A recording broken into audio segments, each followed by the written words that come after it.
What's up, everybody? Today on the Yours Truly podcast, I have Gabriel Stucky. I first saw Gabriel on a Paul Vanderklay Randos and was immediately drawn into his conceptually real art and design centered on consciousness and the cognitive process. I reached out to him in an effort to have a conversation about collaboration, and we ended up having a great conversation offline. We reconnected and wanted to bring the conversation out into the collective consciousness, so today we are pressing the record button. I'm excited to have another conversation with Gabriel. So without further delay, I give you Gabriel Stucky, the super egonaut. Hi, this is Christian Baxter, and you're listening to Yours Truly, a place we go to think out loud.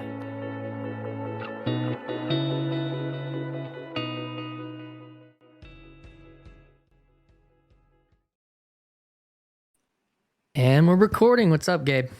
Not much. How you doing?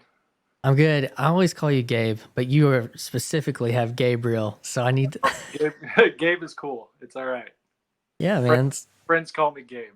Okay, well, we'll cross that threshold then.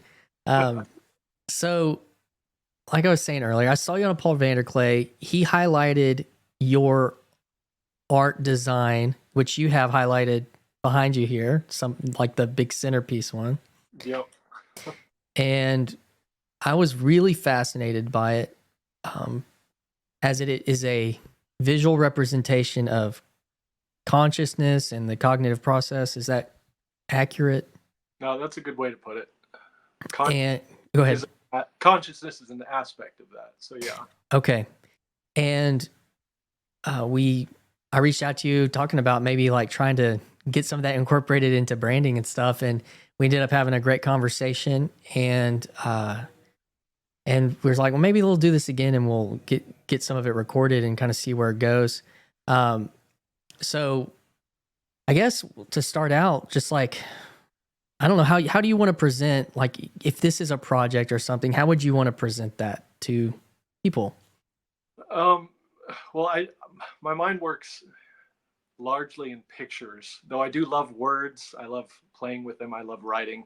I think visually, I think spatially.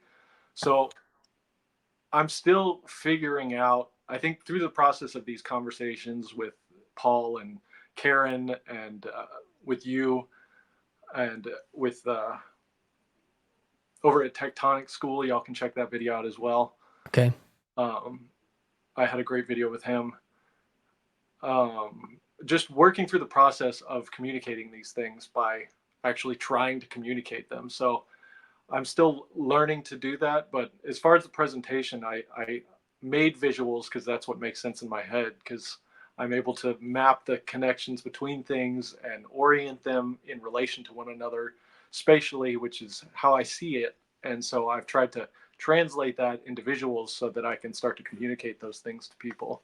So yeah, so what would be an example, I guess?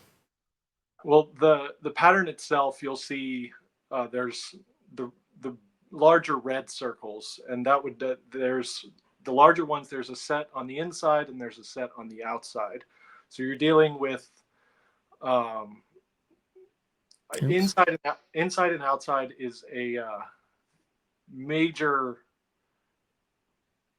is really at the root of this whole concept is how does the inside communicate with the outside, and then in that communication, like, what are the different aspects that make up a human cognition, and what is the order of operations through which we cycle through those aspects. So if you think of hearing and seeing, all those things are going on at the same time, but as far as the process goes, you kind of move through a cycle of your senses as you make your way in the world. And so I've started to try to figure out what that looks like and map that out. And so you have your larger circles, which are the inner aspect and the outer aspect, and there's 10 of each. And then in between, there's two smaller circles, which are kind of the tension between the two, which is the relational aspect of the inside and the outside.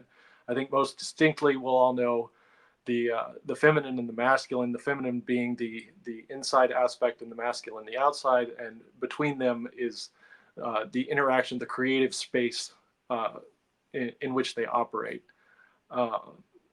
So you have, I guess the way to, you have those modules, and the gray ones you'll see they're slightly grayed are the inputs, the sensory aspects, and then there's a processing that happens that unites the adjacent motor aspect, and then there's a process of decision making in the sensory for dealing with the input, and then upon transmitting that to the output, there's a decision that is made to modify the specific output, and then the cycle continues. So it's an input and output. You wait for interaction, and then you measure accordingly.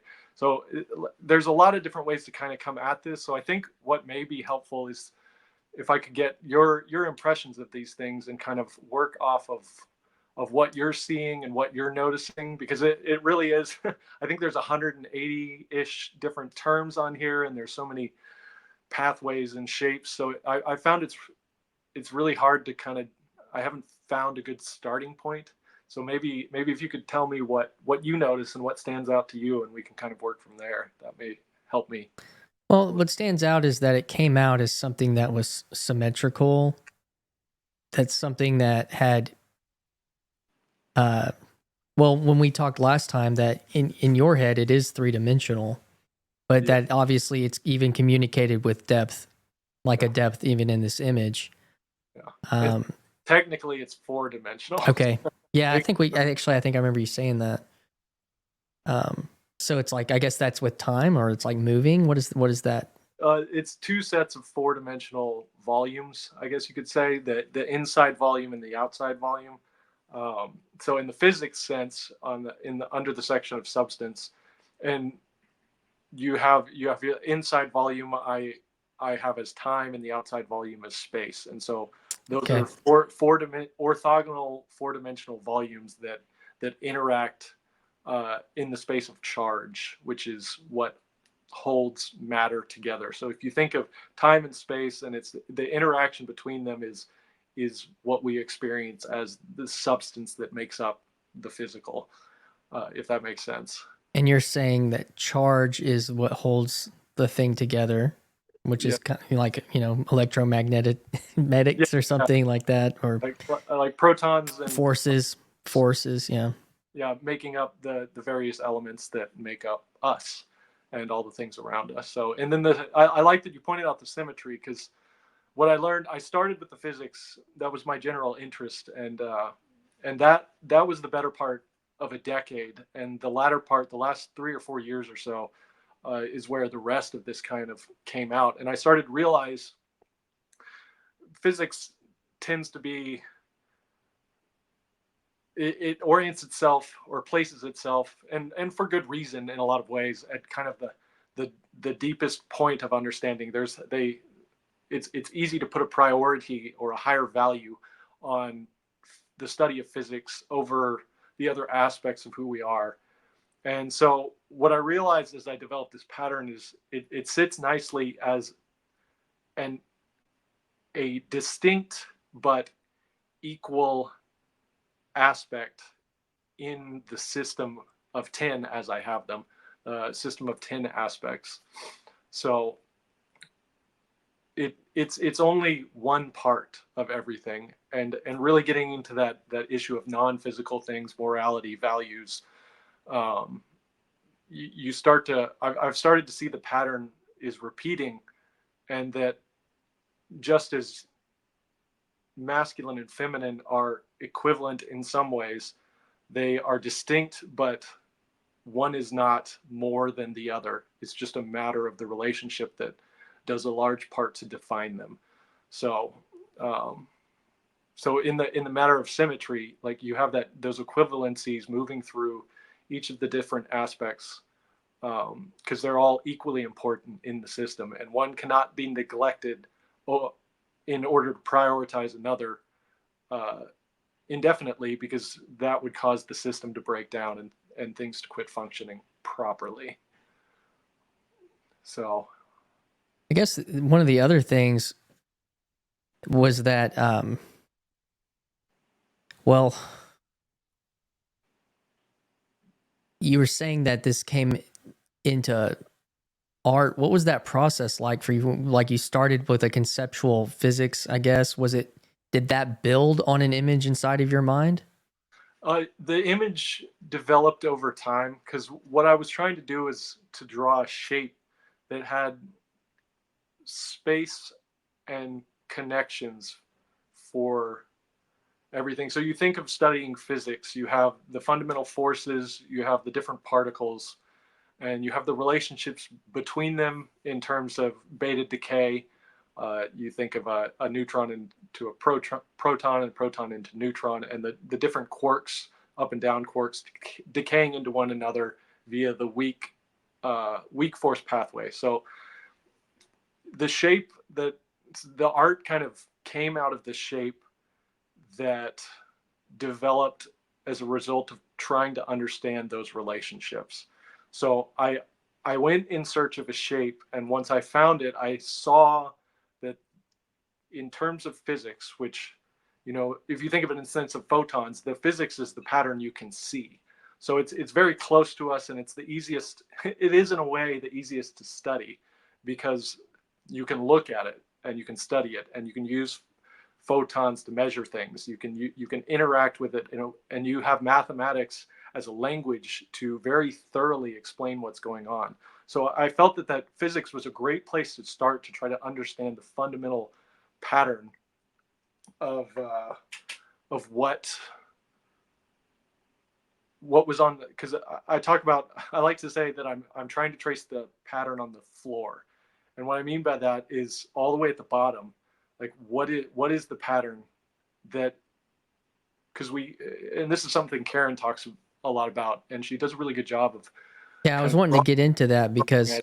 I saw that you told me that you were going to have a conversation with her, and then I listened to her on Chad's podcast, and I was thinking, oh, I kind of forgot that you had said that. I was like, she needs to talk to Gabe. So, what was that conversation like? We've actually had 4 conversations now. Wow, One-on-one, which is posted. It's available on YouTube, or you can go to superegonaut.com. I have that one and the video with Paul and at Tectonic School. I have those, PVK and Tectonic School, and the one with Karen that's come out. And then the other 3 are pending. She has not put them out yet, but she's doing a lot of stuff right now. So I'm happy to wait patiently till she's ready to put those out. But sure. keep an eye out for them. But yeah, no, she's done a great job, and she did a really good job of kind of walking through and figuring it out. I feel like she's still trying to understand, and she's asked specifically for me to develop a story, like a narrative that explains it. And I have a couple of like semi long form poems that I've written to kind of move through the cycle, and also to explain. I wrote a little origin story for it, and I'd be happy to read them if you think that will be helpful. But I'm still trying to kind of develop that narrative, because I think that's where you really invite someone into your idea, is you build a story around it, and then they can kind of walk through the different parts of it. So that's definitely where I'm at, and what these conversations have really benefited me is just getting different people's perspective as how they're interacting with the thing, how they're seeing it, the things that they're not seeing specifically. Just helps me know just learn better how to communicate these things. But she's great with I think it was the pattern we were talking about, and just drawing that out. And I forget I forget my point that I was trying to make, but Just that, I mean, that was part of y'all's conversation that she's great at communicating that. yeah, she's an excellent interviewer, and it really, when it comes to that sort of thing, especially uh, those harder concepts, she has her own model, and so she's able to kind of start to place things in her model. And I'm sure you've noticed, anybody with the more robust their worldview, which is basically what a model is, the more they're able to take concepts from someone else and start to figure out where they plug into the way that they see things. And she has a very thorough and broad worldview that allows her to take these difficult ideas and start to translate them for herself in a way that helps her understand it, and then turns that around and communicates it so well, helping us laymen understand those things as well. So, Well, and her channel is called The Meaning Code. yes. And that, when I was listening to her story, because I've heard her name tossed around by Paul and others for a while, but I hadn't investigated her content. And then when Chad had her on recently, I listened to most of the story, and like I was saying, I was like, oh, this reminds me of Gabe, and that she had like an image in her head, and that she's trying to decipher and communicate, I guess, that type of code, or that, what did you say?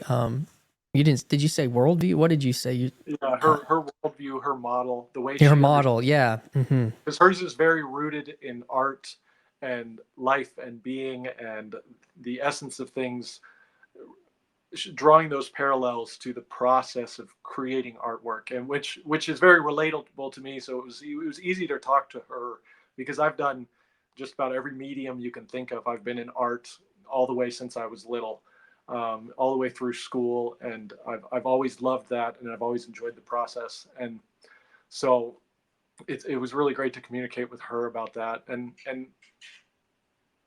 had a great look for it coming out with Upcycle or Haris.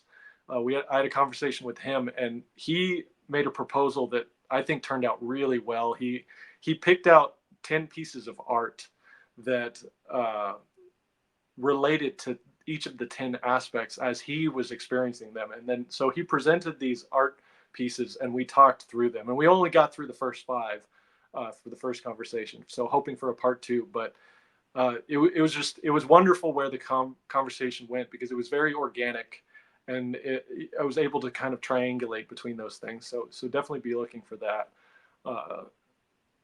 What do you think Karen was able to draw out for you that was helpful? Yeah, I think for me it was just the beginning of seeing, because of walking someone through the cycle, because that's really for me, it's all there. It's all in my head. The image is there, and I'm the only person who will ever not have to learn these things, because I made them, I built them. And so they formed over a long period of time in a very organic way, with an enormous amount of resources and sources and citations that are just built into it organically. So there's no way to walk someone through that entire process without, it's like simulating the world. It's like you need a computer as complex as the world to simulate the world, like that kind of argument. And so what she kind of helped me with as we walked along was started giving me an idea of how to move through this thing and explain it in a way that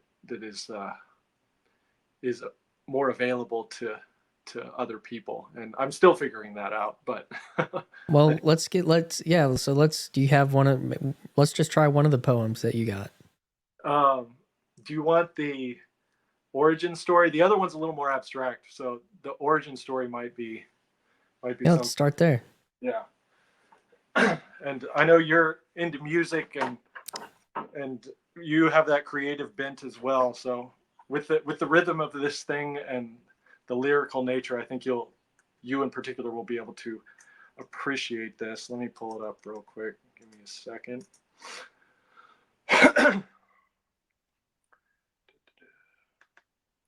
All right, it is a little tiny bit long. It's all right. So it will take just a moment. And this is still the first draft, so I don't know how much it will update or change going forward, but I'm happy to share it. All right. So you ready? Yeah. All right. The fairy found two children where there was no child before. She wondered where they came from and what they'd come there for. Two of a kind they were, clothed in hair of others. They seemed to want for elsewhere, should they have had their druthers. Intrigued, the fairy followed, singing as she went, the songs the fairies knew, but knew not what they meant.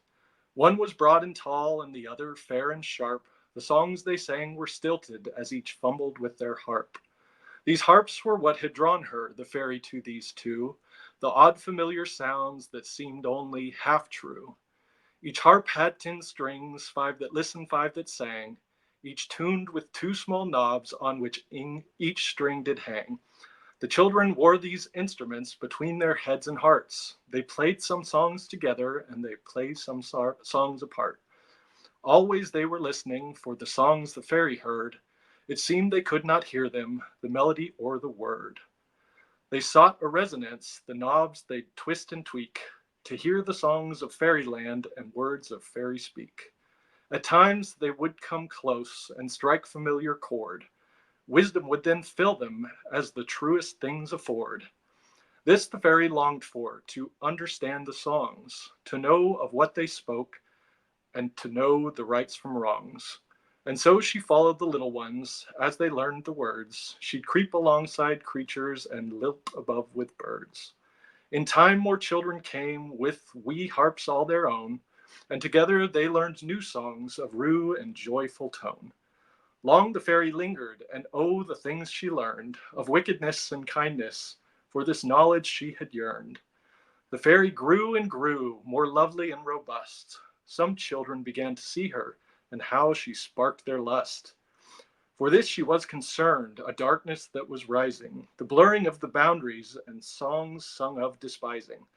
The more the children spread, the higher that they flew, the deeper that they dug, oh, how their power grew. Then one day it came, shocked her to her core. They had made a fairy of plastic sand and ore. Beautiful and dangerous, it synthesized the songs, twisted them to serve, inverting rights and wrongs. The old songs served as guides, the new ones made them slaves, prioritizing appetite and all the body craves. The raucous circus concert, the ruckus and the rave, the cities they had built became a place to misbehave. The fairy fled to the mountain where the children were first found, where trees muted the tumult, swaying to the ancient sound. She looked down at the cities, how bright their lights did shine. In the wind that swirled, she heard that wretched mine, mine, mine. Something caught her eye, a flash and then a flare. A mighty stone had fallen, crashing down amidst the fair. Consuming fire spread quickly, and oh, the ground it shook. So frozen in her fright, the fairy could only look. Lightning shone in fits as tornadoes wound and whipped, and the children fled to the mountain as lowlands were all stripped. Among the trees they cowered, thunder waned and quiet rose. They did not dare to move, the land at last seemed in repose. With caution they emerged, returning to the scene, where the rock had crushed that fairy-like machine. No longer could they hear that manufactured shriek. In its place, a pulsing hum that made their knees feel weak. The harps they'd all forgotten buzzed with sudden zeal. With the hum they sung, a penetrating peal. The fairy watched in raptures. She'd never heard this song, and some took up their harps and began to play along. Many chose not to listen and began to try to play those ugly songs from before as they slowly walked away. The fairy felt much sorrow for the ones who chose old fears, who returned to remnant cities holding hands over their ears. She looked back over to those that were singing with the stone, and how they were aglow like the sun they shone. She expected them to rise and join the stars above, but much to her surprise, they shared their light with love. What a thing this was to see creatures of such light offer it to others as they beamed with all their might. Many refused to hear the song. Some were violent, some would hide, but occasionally a harp would hum and arms would open wide. The fairy practiced the song she longed to understand, this new song from the rock that had remade the land. So if your harp begins to hum, go find a quiet place and sing along with the song of love and peace and grace. Awesome. Yeah. There's a So, lot there.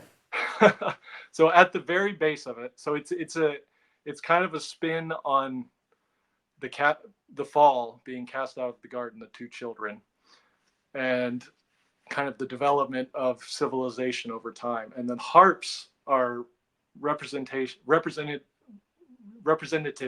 of the shape that I've drawn. So I 10 strings with 2 knobs each. I caught that.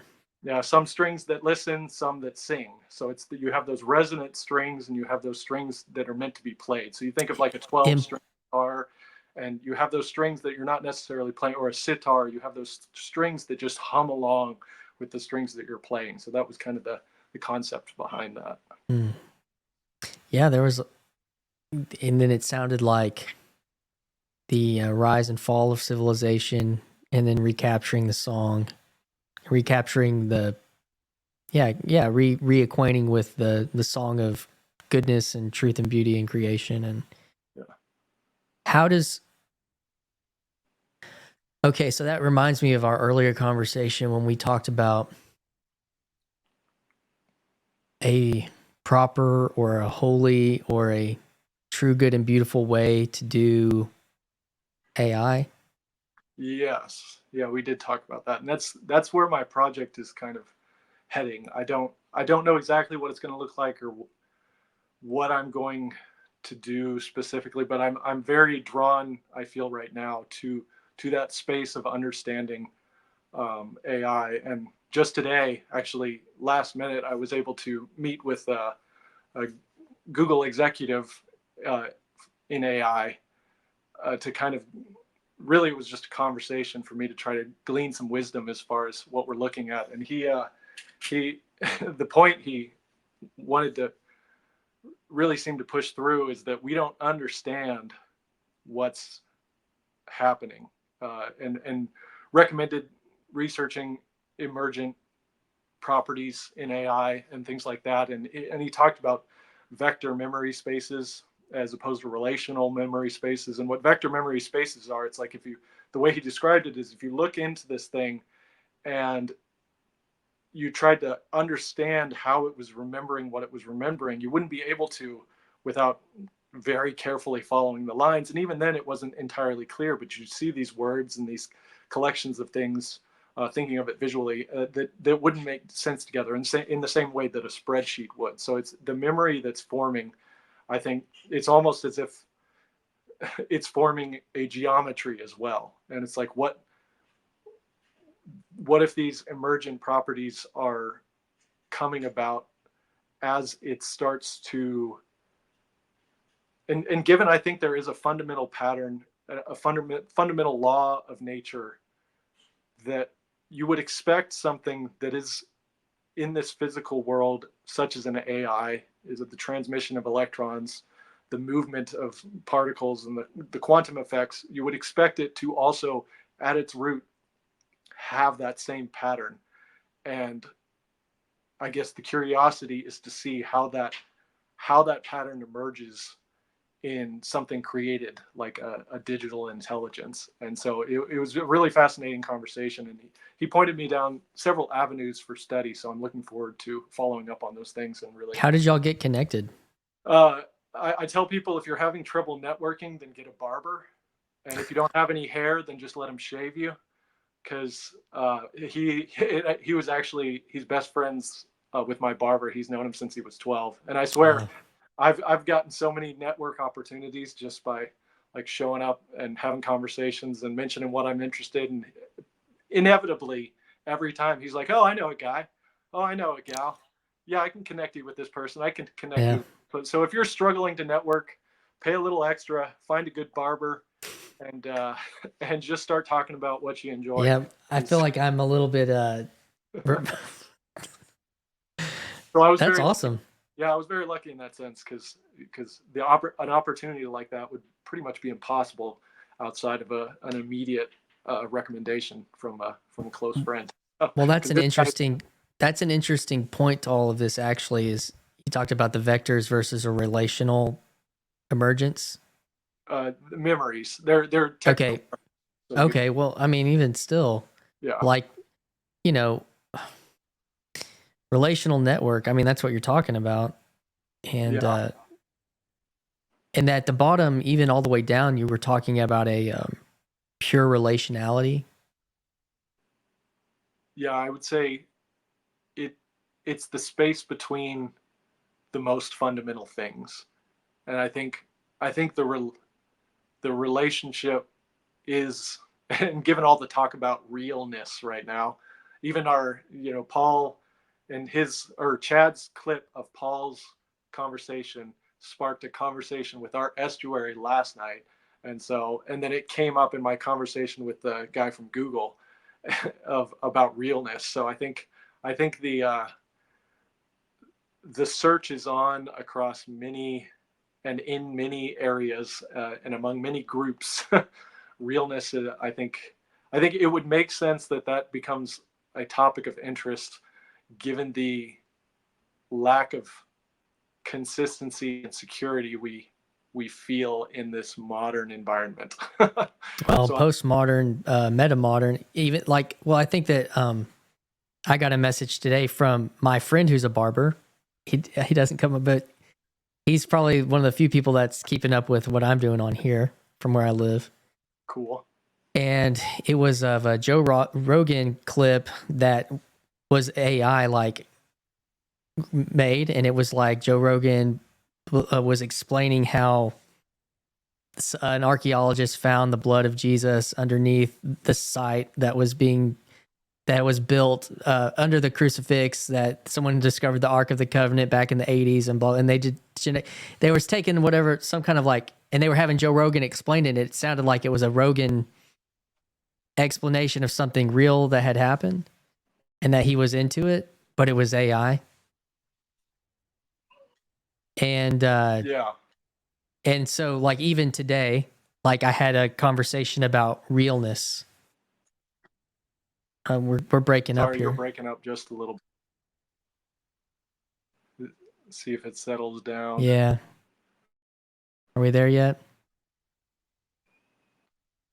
You got me yet? Little bit.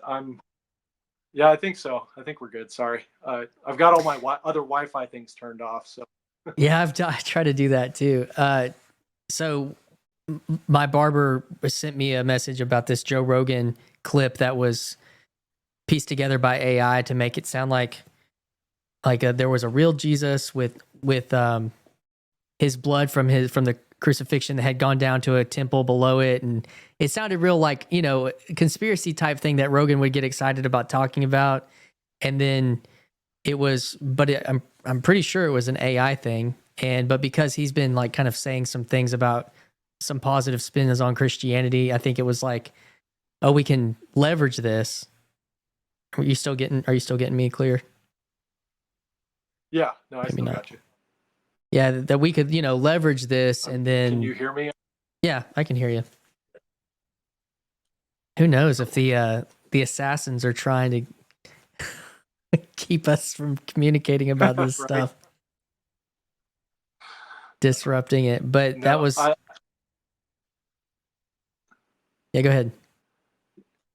yeah, no, I've followed Rogan for a while, and I don't listen to 100% of what he does, but I I have seen, I'm sure, what everyone has, many people have seen. I've heard lots of people commented, so they've obviously seen it as well. Just that growing openness over time to discussing that as a topic. I think the more consistently he interacts with people he trusts that have those views, the more open to it he seems to become. And that kind of goes for anybody, especially if Yeah, you've I had. was saying what he sent me though was an AI generated thing, Oh yeah, yeah, yeah. No, I was and just relating that to what was actually going on. But yeah, no, uh, like genuine relationship is going to become a high currency. yeah. So, Is that where you're going with that too? I'm sorry, I didn't mean. yeah, no, I think just as far as, especially for people who had those traumatic experiences and those negative experiences in the church, building relationships with people and trust with people who have many of those views really opens people up to learning more about the topic and having those conversations. So I was just sorry if I derailed it there. I was kind of relating that the AI aspect, and with our little technical difficulty, I was a little thrown off. But I was too. It was like, oh no. Yeah, man, that is the thing. But I guess what I was trying to say, like the relational network, the relational almost memory, the relational. And I don't have the technical expertise when it comes to any of that stuff, but I think that there's so much convergence. It's creating emergence right now, and not just in necessarily. Well, I mean, I think that it's even impossible to separate what's emerging through what we would call, this little corner away from a certain segment of artificial intelligence related to algorithms and stuff that are doing some of this as well. It's like we're kind of already tapped into some of that, maybe. yeah, no, I definitely see that happening. I think one of the things that came up at our estuary conversation yesterday evening was just the kind of the relationship between Paul and Pajot and Vervaeke. And Paul, and you saw this a lot in that conversation he had recently that Chad had clipped. He has, and his response to the comments on that as well, and he made this very clear. He's looking for those landmines because his purpose is to build relationship, and he ends up very much the center of things, whether he wants to be or not. Because you think of Pajot and Vervaeke. If you think of Pajot as going back to that idea of inside and outside, you think of Pajot as that inside, and Vervaeke is that outside, and Paul is that creative space in the middle. And you have your ortho bro types and your intellectual Vervaekeanism types, and I don't mean either of those in a negative sense, but it's just you see them work kind of moving in together. And Paul's space is such a great space for those conversations. It's very creative, it's very fluid, it's moving and it's changing, and people are trying to get a feel for each other and what's going on. But then at the same time, as you sort of harden, you either blow apart into this kind of hyper psychedelic aspect where you dissolve out of the conversation, or your doctrine becomes so hardened and stiff that you kind of just roll off the edge because you can no longer engage. And so it's that middle space where we can come together and really have those conversations. And my buddy Ryan, he's had a couple conversations with Karen as well. You can look for his videos with her. He was talking about how conversations between different people, his specific case was like John Vervaeke and Michael Levin. They have different areas of expertise, and so they both speak different languages, but it's in that middle space where they have to kind of default to layman's terms to communicate with each other with their particular projects. And that's where we can all just like come in and feed on these layman's terms, these versions of their complex topics.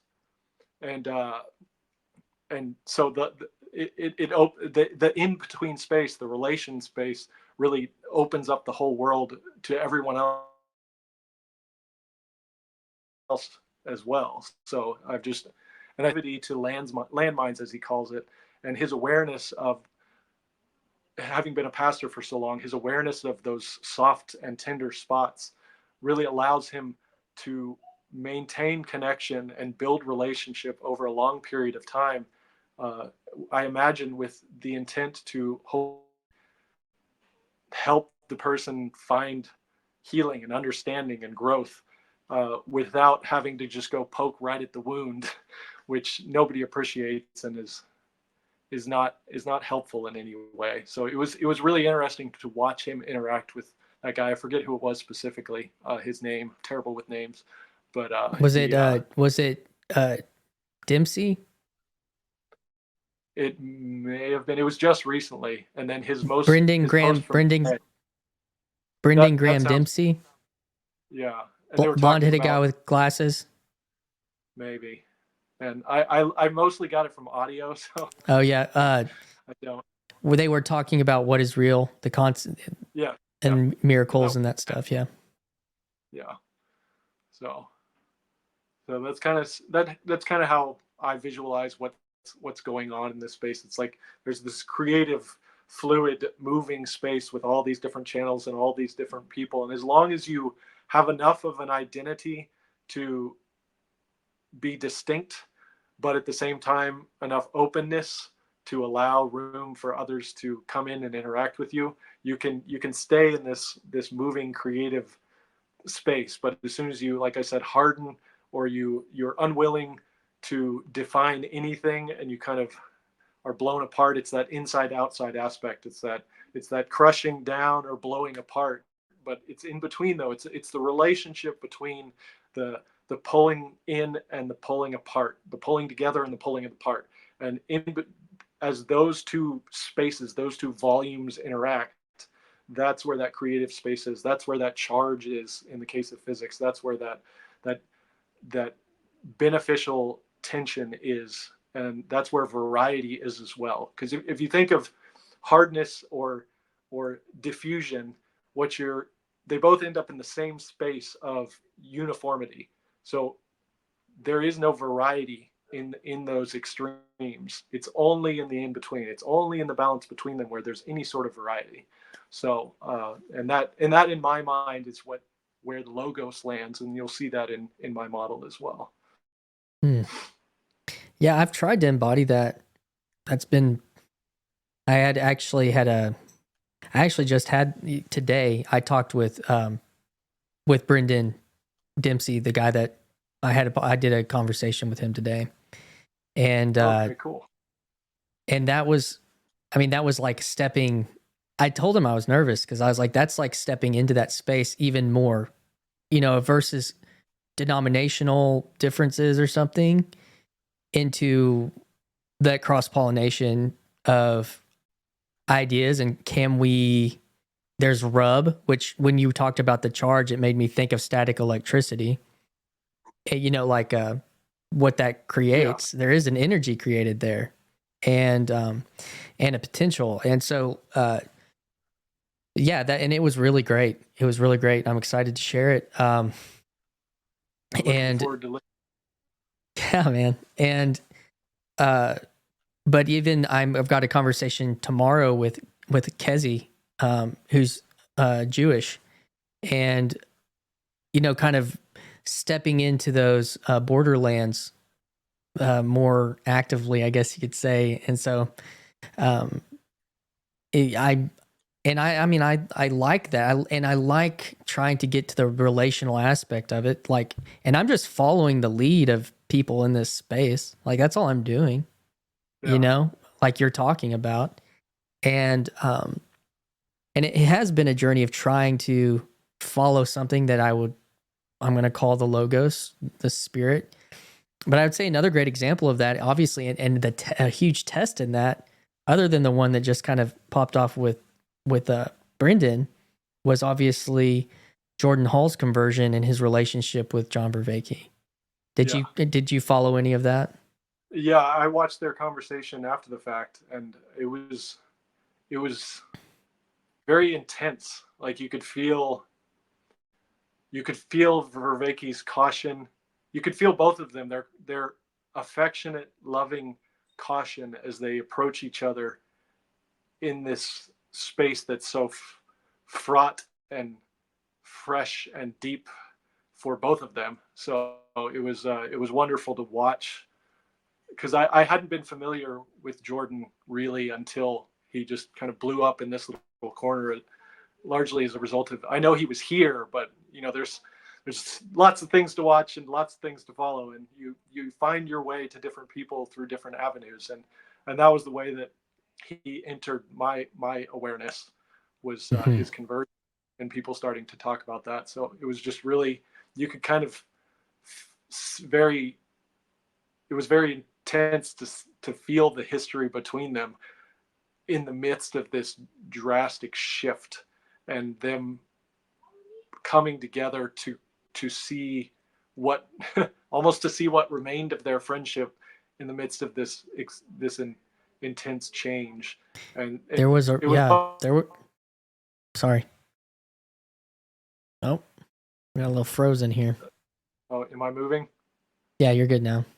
Okay. It was wonderful to see them like rebuild and plug in those connections again, and see that it was all still there, more or less. The shapes were different and the forms were different, and there were conversations to be had to further understand the things that had happened and what had taken place. But it was Oh no. Hopefully he can find his way back on to from the Twitter link. We'll see. I'm looking over here.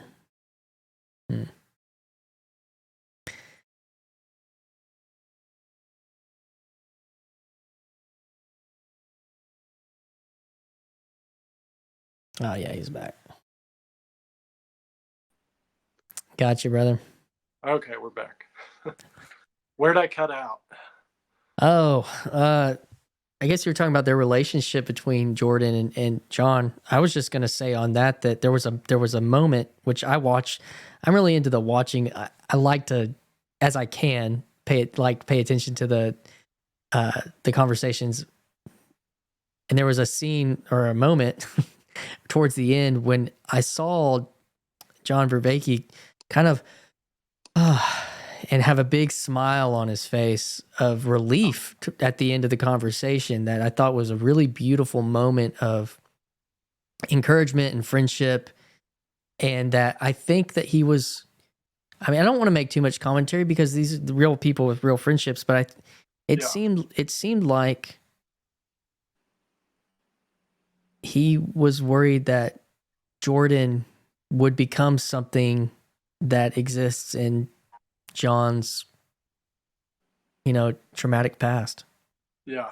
No, I definitely, I would agree with that sense. And I agree with you not to delve too deep into their psyches. But yeah, it was lovely. It was a beautiful thing to watch that process. And I think it was, like you said, encouraging to know that, like, just to know that in a new context, that you can, when things change, when things come about, when someone moves ahead or someone falls behind, there's still a way to navigate those connections and rebuild those connections between people in the relationship. So it was a lovely thing to watch or listen to in my case. If I was going to say meta Christianity, what do you think how would you interpret that phrase? Meta. I've heard the meta modernism thing popping up a lot, and I'm not entirely sure how people are using it just yet. But it seems to be hated but accepted as the best they've got for the moment. Meta Christianity, I think I might just struggle with the definition of meta. How would you define meta? It's like looking at the whole, like a third, like I'm looking at this, or this thing as a whole. I'm part of it, but I can also say here it is. Yeah. Well, in that case, then I definitely think that is a legitimate theme, a prolific theme to all the interactions we're seeing right now, because people are, it's kind of like Jonathan Pajot stepping back and looking at the larger picture of orthodoxy and icons and imagery and symbols and things like that. And it's almost like we've all, for a moment, because of the chaos and the threat of tyranny in so many realms. We've all detached somewhat from the things we were connected to in order to reevaluate where those connections are. Because you think of your doctrine, and a big part of the balance in the system that I have for values is doctrine and doubt. And those things need to be, the creative space is between the two, because if your doctrine becomes dogma, it's again that rolling off the table as a hardened shell. And but at the same time, if you're overcome by doubt, you're ruined by terror. So it's that space in between. And I think all that's going on right now, just by the nature of the outside, the chaotic, the pulling apart, you're we all kind of, and I felt this myself, and it's been a big process of figuring these things out for myself. I think I'm just starting to lose my voice all of a sudden, but we we've all kind of detached from the things we thought we knew, and maybe we still do, but at the same time we've separated ourselves slightly to observe, like, where all the chords, where all the lines, where all the strings, where all the attachments are. What's pulling on this thing I believe? Where is it anchored? Am I reading this scripture? Am I understanding this thought? Am I following this philosophy correctly? And what is behind and underneath these things? Because before I was just floating along, I attached to whatever it was, the little life preserver that I've created for myself. But at the same time, it's like, what's moving me and where am I going and how are these things affecting me? And we've all kind of stepped a half step away from that, and we're looking at it. And especially in the case of Christianity, you see, I guess deconstruction is has a lot of connotations currently, but it is in its essence, it is a moment of self-reflection and observation of values, to understand where they are anchored and which ones you just inherited and which ones you've developed and which ones you understand deeply and which ones are just a matter of cultural norms, like what I carry along just because that's what's normal in the culture. And suddenly so many of us are realizing, oh, a lot of this is dead weight. A lot of this is pulling me in a direction I don't want to go. A lot of this isn't even true. So I feel like I'm rambling at this point because I'm thinking this through as I'm saying these things. But that's when you say meta Christianity and you describe meta in that sense, that's definitely, I would agree that is a legitimate term to describe what's going on right now. Well, don't worry, because this is a place we go to think out loud. So No, I love it. I think that's one of the things that as I was coming into this space that as I've been evaluating, and that's been a big part of my journey, is kind of being in a liminal space, like the in between. That's another word for what you're describing about being in the logos or being in between these space, like the in between. And they actually had a really cool, the Symbolic World had a blog post that they posted about that and about the conference, the Symbolic World Summit, and how that kind of plays. But yeah, I think that in many ways that is where we're at. But one of the prescriptions that I was putting on it was that the digital is like eating away the walls of the church, just like it ate away physical CDs and it ate away physical movies, and it's eaten away so many of these physical things that have been enveloped or eaten by the digital. The walls of the church, like you look over and, oh, you're hanging out with a Catholic and an Orthodox and a Lutheran, and you're Protestant, or even, it's like, and we're dialoguing and we are or at least it seems like we're holding on to the same thing. Like, well, yeah, I'm holding on to that too. It's like, but you're not behind something, like we're like just right here. So I think that's been a part of that. And that's kind of how I've oriented towards that. So I'm coming up on like my time here, but what do you, you said you kind of got this as a project, this idea, this image, this visual, this form, this reality. What's the next step of bringing it more into life for you? I think the next step is definitely going to be developing the story of it, Mm-hmm. And because I think it's fundamental and it's integrated and it's at the base of things. It is the base pattern that fractally expands. You think of the individual and the family and the community, like those patterns are stacking all the way up and all the way down. And so I stay at the bottom and I'm working on the floor, tracing the image on the floor. But going forward, it's understanding the story behind it, and and tying it in, tying it together in a way that is more transferable and understandable and relatable. And then on the technical side of things, I'm currently learning a particular programming language because I'm hoping to develop this digitally, because there are also a lot of numeric patterns, and Haris's twin prime stuff really inspired me as well. So if you watch the meaning code videos with Haris, you can see part of his project, and I think he's publishing a paper soon in a journal coming out. So keep an eye out for that as well. And so I'm moving into that space of understanding the pattern,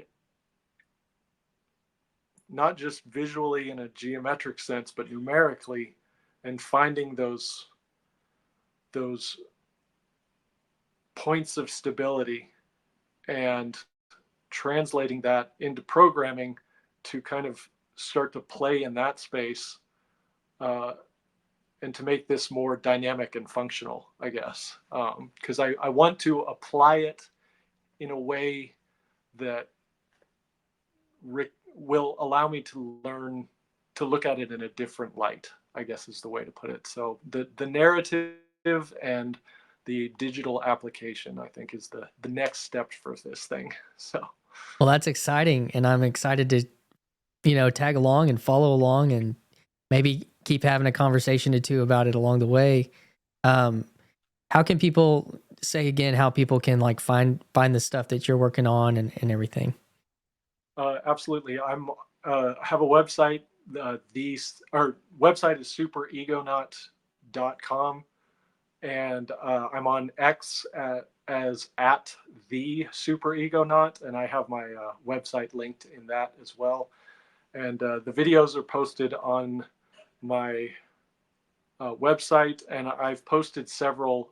If you scroll down through my feed, I have the latest versions of what I'm working on available. It's not currently pinned to the top, but I may, for the sake of this conversation, pin it back up to the top.